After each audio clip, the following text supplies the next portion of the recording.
Our special guests one more time. Todd, the director of It's Just a Community Place, John, the director of Our Looks Fair Field, and Matty and Bobby.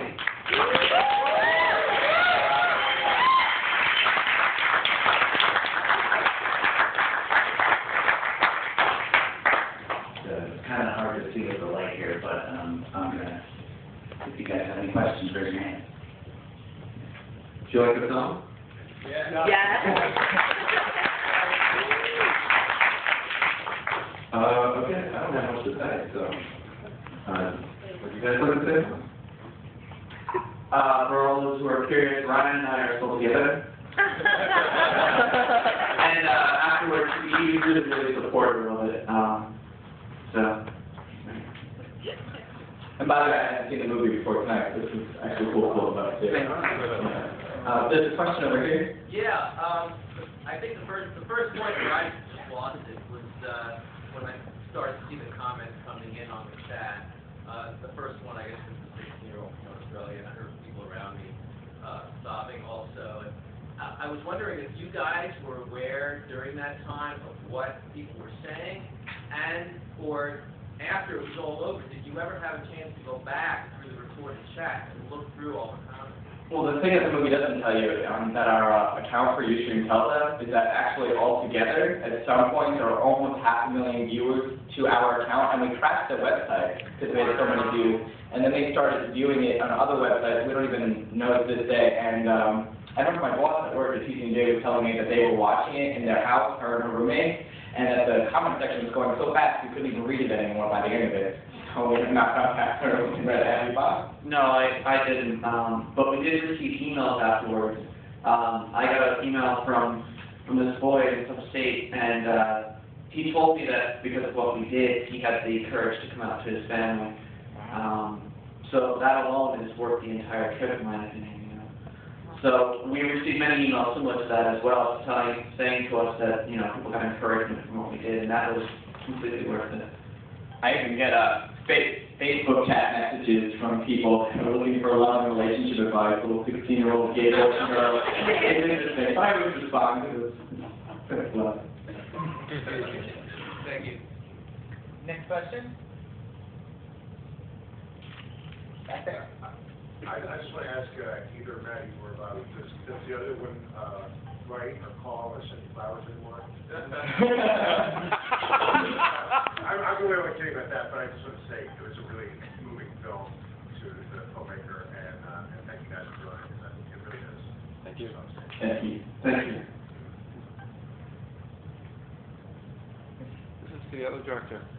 How long did it take you, how much footage did you shoot, and from start to finish, from pre-production to post-production, did it take you to do the short? This all took place about a year ago, if I remember. Can you stand in the light a little?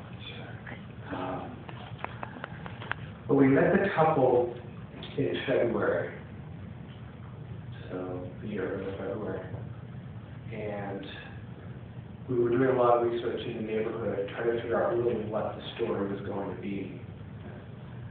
And from there, I guess it took us through till June. So how many months is that? 4 or 5 months. And then another 6 months of editing, fine-tuning. So about a year overall. They kept moving back the opening. I got a little frustrated. But as documentaries go, you have to let the story unfold naturally. And it was a rewarding journey for us. And by that I mean myself and my colleague David, who did the sound. And we stuck with it through June. The real goal was to try to get to the heart of the question, and that is, what is an LGBT community now? And how is it evolving with technologies, with online options? Does it make sense to have a gay place, a gay restaurant, a gay neighborhood? And this couple in particular was trying to be very open, and not even labeling it as such, and not even putting a gay flag out front. That was different from other attempts in the same space. two gay men actually owned the same space and ran a restaurant out of that, and it failed because they were really pushing the neighborhood and pushing the restaurant as a gay meeting spot, and it didn't go over well in this particular situation in this small city. Back there? First of all, both films were really super, right? And I commend you for doing that. It's totally remarkable. I have two little questions. One is, 4 months later with the Thailand thing, they said that they could have escorted bathroom breaks. So I was wondering why they were allowed to and you either couldn't or didn't, and why were you not contacted by Guinness or what? The escort bachelor thing, I guess, is some sort of loophole to the rule they found, because it's not really supposed to do that, but because they'd still be standing up, and it won't be read into about it, and someone was there monitoring it, and that was the space that they chose, it's sort of a cheap way to get by that rule. And the Guinness thing was, by the time everything was all set and ready to send in to get the collection of all the evidence, they had broken the record. So we weren't allowed to really. Yeah, they had someone there, so it won't go through because they beat us by, what was it, like 13 hours or something? Something of that nature, it's a lot.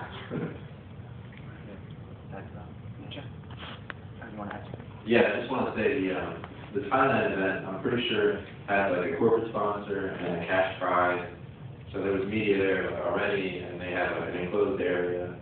I think there was like 14 couples at the end that like remained. It was a much bigger deal from the get-go, whereas our event was much more grassroots, obviously. I think the movie, I literally emailed them like the week that they were going to do it, because that's when I saw a link online or something. I said, oh, don't you guys want to do this, make a movie about it? And they're like, yeah, sure. And then that's how we got here.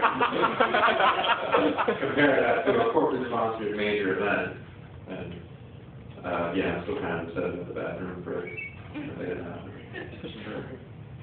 Another question? Maybe you don't know the answer to this.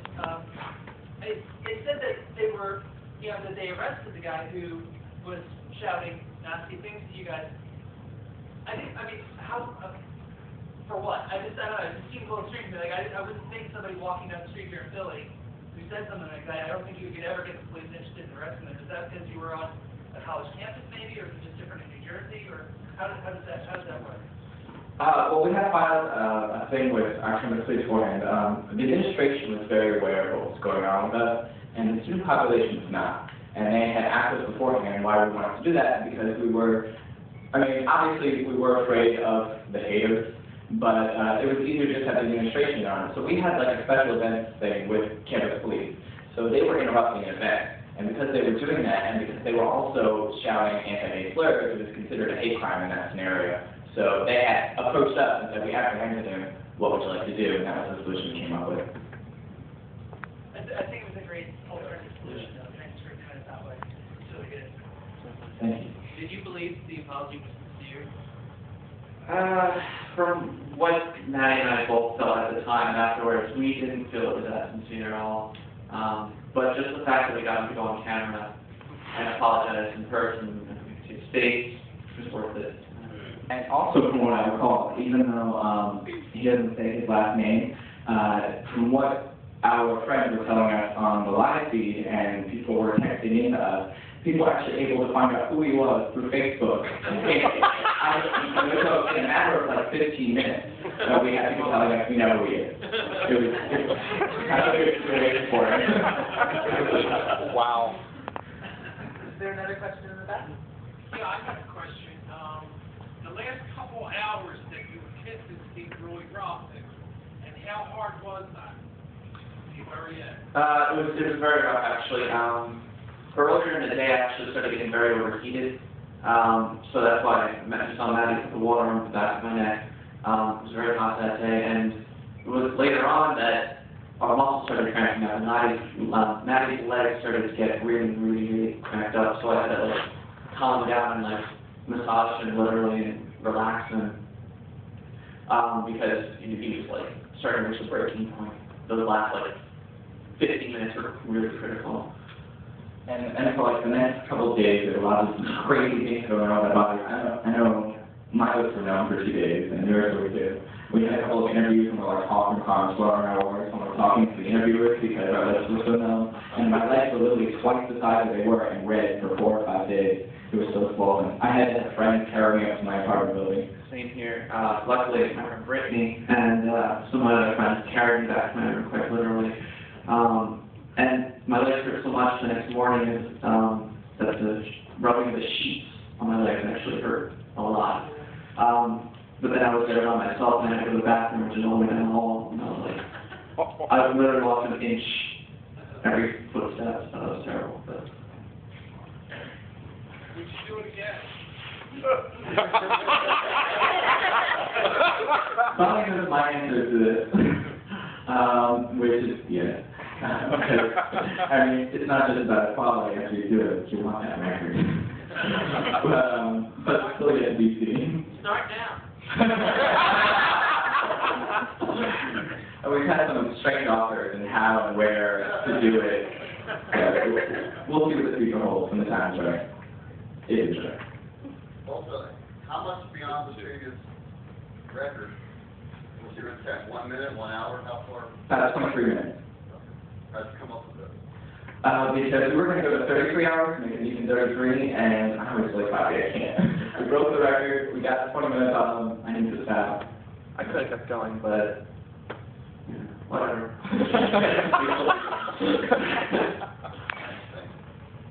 I'm curious, you had taken donations for, okay. So then how did you get the project funded, and what's the future like? Is it going to be televised a logo, or like what's the future for it? The film project or our project? The film project. Oh, that John can. Actually, the film, as you can see, was remarkably cheap to make. It was filmed on a very common camera. I wasn't even on the HD setting, which is one of my biggest regrets. I had to pull back doing that. So yeah, I already had the camera. I brought, that green mat that got soaked from the sprinklers of our sleeping bag. I planned to just sleep right next to them for the 2 days. I didn't really have any cost except gas to get down there. But all the posts, the editing, I did myself. My producer couldn't be here today. She had a family emergency, but it was me and her basically did the entire thing. We did the title design, the animations, the little things on the bottom, mix the sound, audio work, try to clean it up because some things, when people were far away, it's hard to hear them and stuff, so we did audio post work. I even composed a few of the songs in there. And I'm not a musician, I don't know how to do it. They're very simple songs. And there's some copyright stuff too that we don't know if we'll be able to keep or not. For now, this is our world premiere, this is our first screening of this movie. We'll be playing QFest in New York on July 24th. And we've submitted to Seattle, Chicago, Mill Valley, and a couple others. And at this point, we're going to pick up a distributor and see what happens from there. I know we got some interest from Logo, but we haven't heard back from them yet. The documentary channel, a couple other places. We don't really know what the future holds for now, but we hope we can get this on TV or on DVD or something soon. Yes? How much did you raise for Trevor Project? Do you know? I don't remember the exact number. First, it was close to $300 that we sent in, and then from what we had heard online, there were a couple $1,000s worth of fundraising efforts because people were telling them that our people were telling the viewers that we were raising money for them, so people were just donating online themselves because they had seen what we were doing. So truthfully, I don't know the number, but I remember personally it was close to 300.